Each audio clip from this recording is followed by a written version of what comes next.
Hello, everybody. I hope everybody had a successful first week of at-home learning last week. I hope everybody is having fun with their families, staying indoors, staying safe, but also maybe being able to go out on some walks, get some fresh air. We've had some nice weather last week. I hope we were able to get out and do something.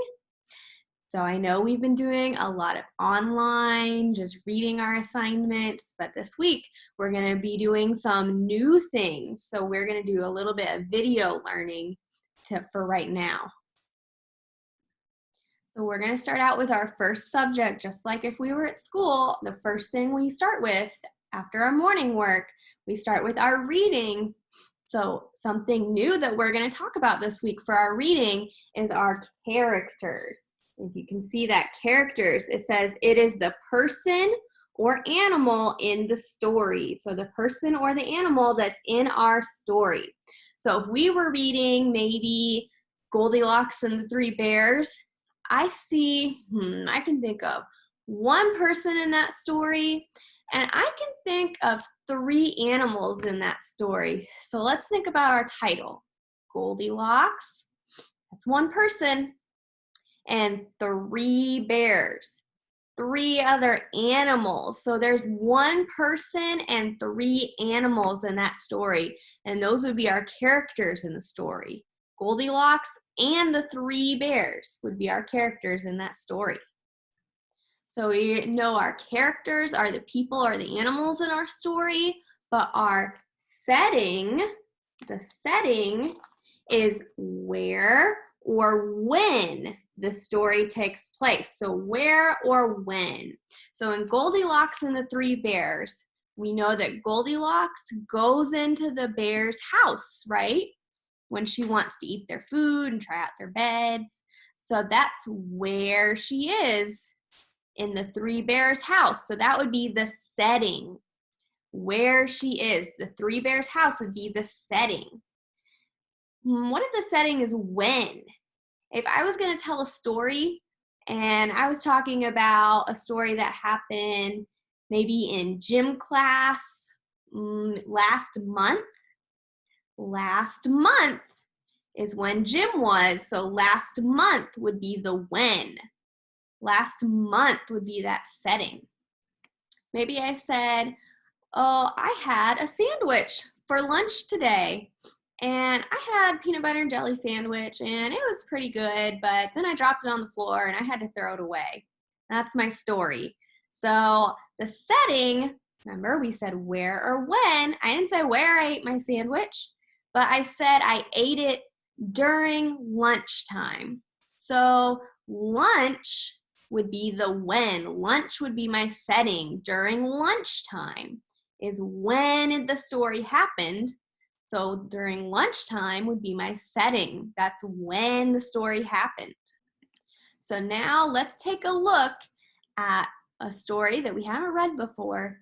We're going to take a look at it, and we're going to see if we can find the character and the setting in the story. All right, so our story is Albert the Angry Alligator. And it says it was written by Joe Slade, illustrated by A. Spencer. Albert the Angry Alligator.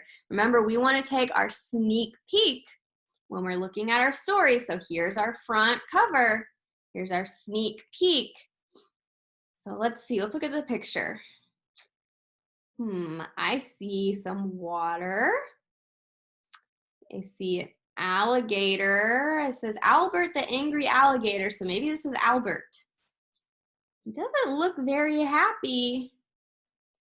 There's Albert the Angry Alligator, so maybe he's angry. I also see someone here. I see this person, he's got, maybe that's a piece of paper. And he's also got some paint brushes in his backpack. So I wonder, and he's looking at Albert. I wonder if he's going to try and paint a picture of Albert. Let's see what happens. Oh, here's another page we can take a sneak peek at. This is our inside cover. There's that same person. I see paint. I see paint going everywhere. I see him throwing his piece of paper, throwing his paintbrushes. And Albert right here, ooh, he's got his teeth out. Looks like he's trying to bite this person. He does not look happy. Maybe he didn't like being painted. Let's see. Albert the angry alligator lived in Africa. Nobody knew why Albert was always angry. Albert had been angry for as long as the other animals could remember. There's Albert. He's crossing his arms. He does not look happy. I think somewhere here it tells me where Albert lived. So I see where he is in this page. One afternoon, some time ago, a man who was an artist, oh, look, this is the same picture as our front cover. He was an artist, visited Albert. The artist wanted to paint Albert's picture. Albert wasn't happy. He attacked the artist. Albert snapped at the man and bit him on the ankle. The artist was, here's a word we don't know.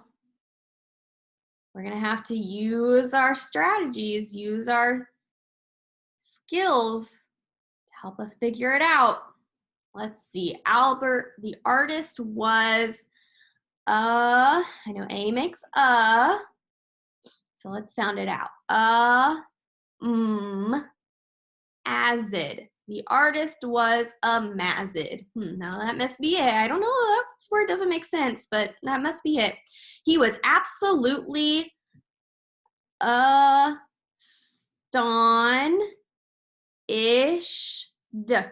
Astonished. He was absolutely astonished. The artist was a mazid. I think somewhere someone might be telling me to stop. The artist was a mazid. Let's stop. That still doesn't sound right. So we sounded it out. Now let's try it another way. So let's see if we can make this A, and I see a magic E in here. We know that magic E makes the A say its name. So let's try a long A. Amazed. Because when we have magic E, we don't make the E sound. Amazed. The artist was amazed. Oh, I know that word. That sounds right. The artist was amazed. He was absolutely, and we already know this, astonished. The artist had never been bitten on the ankle by an alligator before. I demand an apology, announced the unhappy artist. I'll have to call an ambulance to get me back to my camp. Ooh, look at his face. He does not look happy. He's pointing. I see some teeth marks on his ankle. That must be his hurt ankle. The other animals were afraid that Albert would bite anyone who came to visit their part of the jungle. We must find out why Albert is so angry, said Gary the gorilla. Oh, so now the other animals are afraid that Albert's going to bite anyone else that comes to their jungle. Gary hid among the reeds near Albert's home. There's Gary the gorilla. He's hiding in, the reeds. These must be reeds because he's hiding in them. Albert was asleep. When he woke, Albert groaned and said aloud, "Oh, my back hurts so much."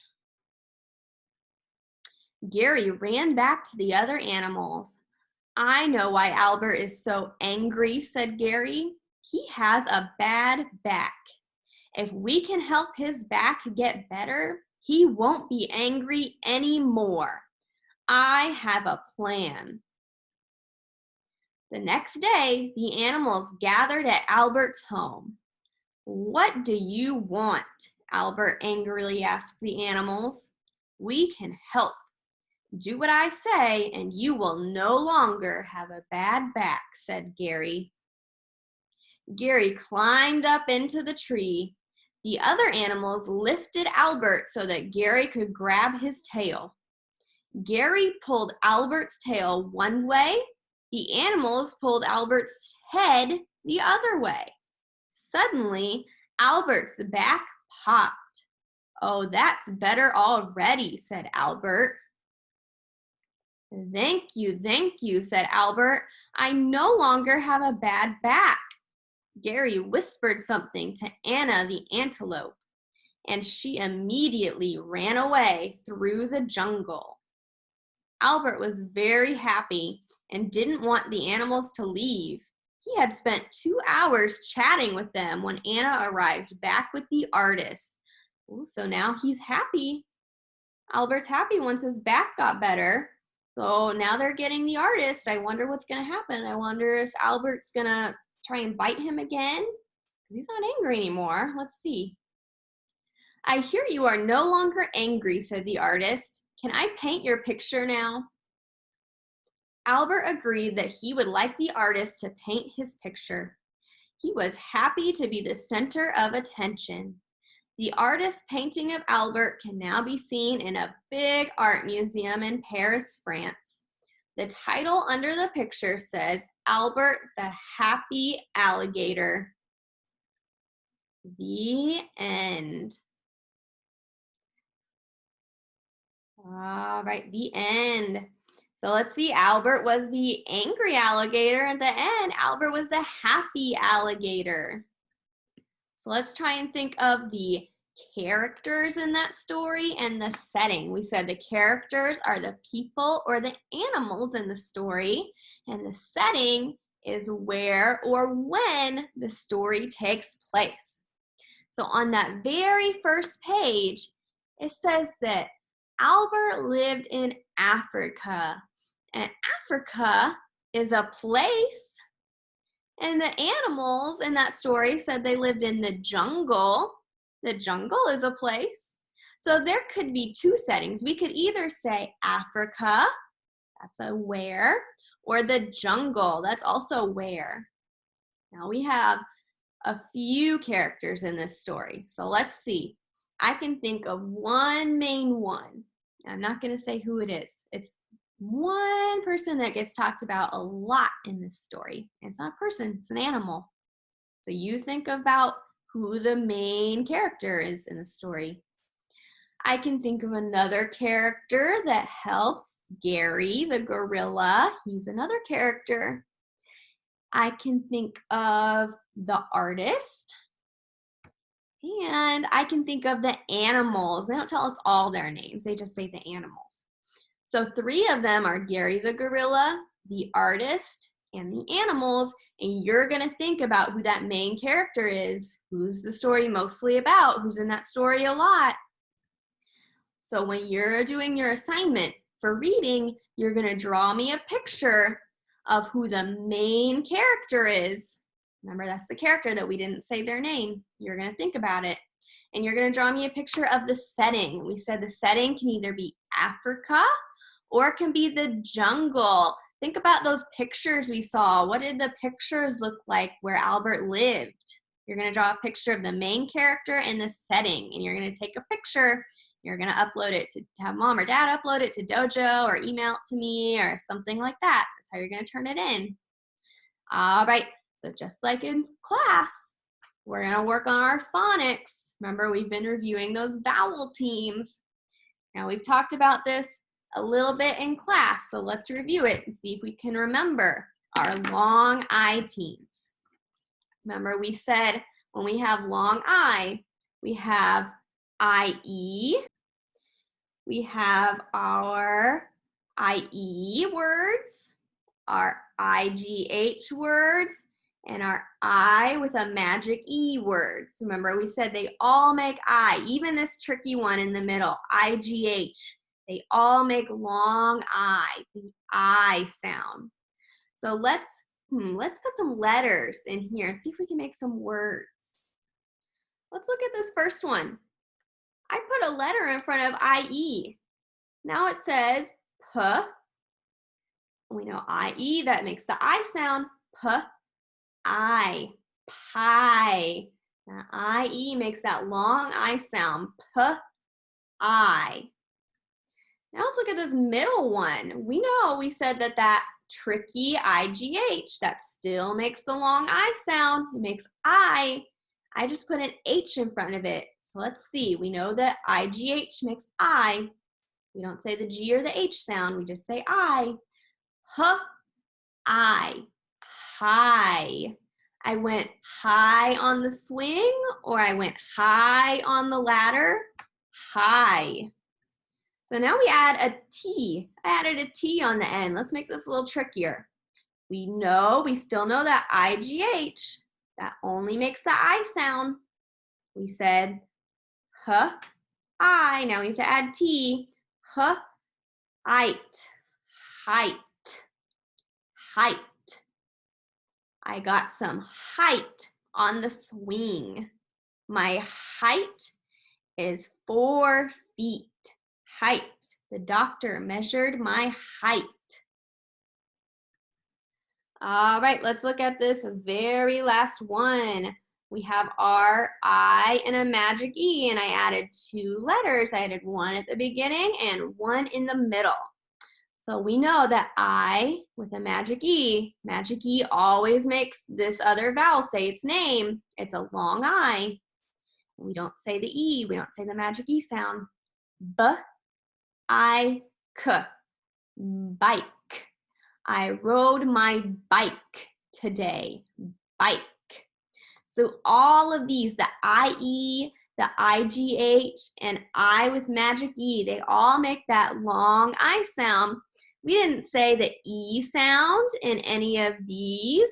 We didn't say the GH sound in this. We just made the long I sound. So when you're reading your books, or maybe you see it somewhere if you're playing a game online, and you see these words with the I's, you know that they're just gonna make that long I sound. They're not gonna say GH, they're not gonna say E, they make that long I. So when you are doing your assignments, you are gonna come up with your own long I words. You're gonna come up with 4 words that say IE, 4 words that have the IGH, and 4 words that have I and the magic E when you are doing your assignment. And you're gonna take a picture of it, and you're gonna, just like the reading, just like last week, have mom or dad or grandma, grandpa, whoever, upload it to Dojo, send it to me on email, send it to me in a picture. All right, so just like in class, after we come back from lunch, after we have recess, the thing that we do next is math. So we're doing something new for math this week. I know we did a little bit of review with that graphing, but we're gonna do something new this week. So let's think of some things that come in twos. What comes in twos? What comes in a pair? I think when I buy shoes, those come in a pair. When you get new shoes, you get 2 shoes for your 2 feet. Oh, there's another thing, feet. You have 2 feet. You have 2 eyes. And you also have 2 hands. So everybody has 2 feet, 2 eyes, and 2 hands. So if I had a group of 4 people, if I had a group of 4 people, just like this, and everyone has 2 hands, so everybody has 2 hands, and I just drew some circles for my hands. How many hands would be in a group of 4 people? Let's see. We could count them one by one, but that might take a little longer. So let's see if we can count by twos, because 2 hands per person. So let's see. 1. We don't want to start at 1. We want to start at 2. 2, 4, 6, 8. There are 8 hands for 4 people. Each person has 2 hands, so 2 for each person. 2, 4, 6, 8. 8 hands for 4 people. We know everybody has 2 hands, but how many fingers does everybody have? Everyone has 10 fingers, right? 10 fingers. So if I have that same group of 4 people, I want to figure out how many fingers there are. How many fingers does everybody in that group have? We said they have 8. They have 8 hands in that whole group. Now we want to figure out how many fingers are in that whole group. We know everybody has 10 fingers. So I could count by tens, but that's a lot bigger than counting by twos. So I could maybe draw some pictures to help me count it. All right, so let's see. Let's look at these pictures that we have to help us figure out how many fingers 4 people have. So I drew 4 groups of 10. Here are my 4 groups of 10. I put the number 10 underneath so I know that all those groups equal 10.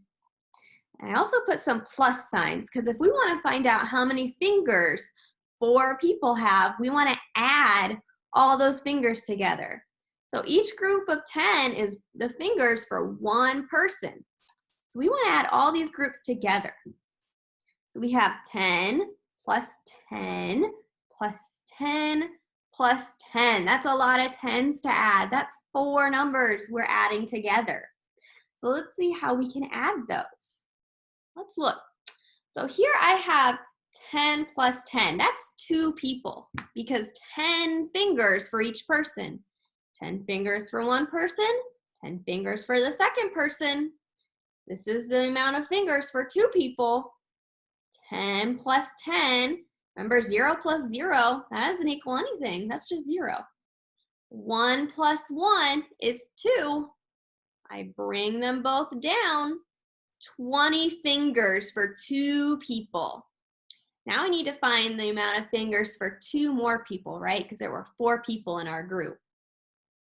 So we take that 20 fingers, we want to add the amount of fingers for our third person. 0 plus 0, that equals 0. 2 plus 1, that equals 3. 30 fingers for 3 people. Now we need to add the fourth person's fingers, so let's bring that 30 down. 30 plus the 10 fingers for the fourth person. 0 plus 0, that equals 0. 3 plus 1, that equals 4. 40 fingers for 4 people. 40 fingers for 4 people. That's a lot of fingers. So we could draw our pictures and we could add our 10s together to help us figure it out. We could also, just like we counted the hands with our number 2, we counted by 2s. We could count by 10s. That's a little bit hard. It's not as easy as counting by 2s, but we could try it.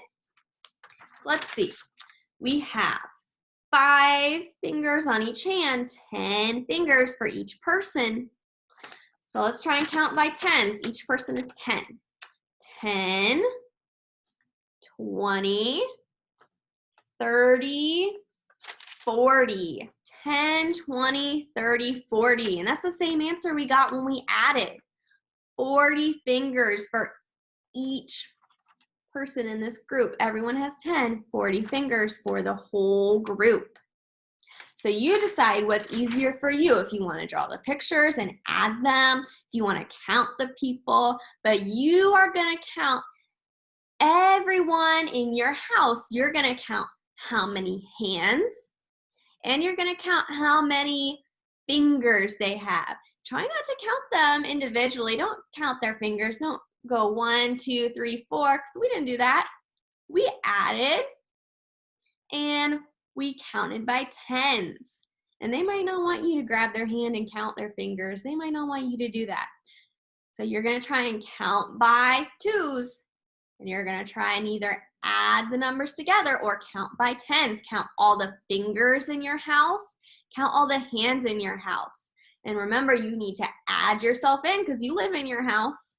Count everybody's hands and everybody's fingers. And you're going to write it down on a piece of paper.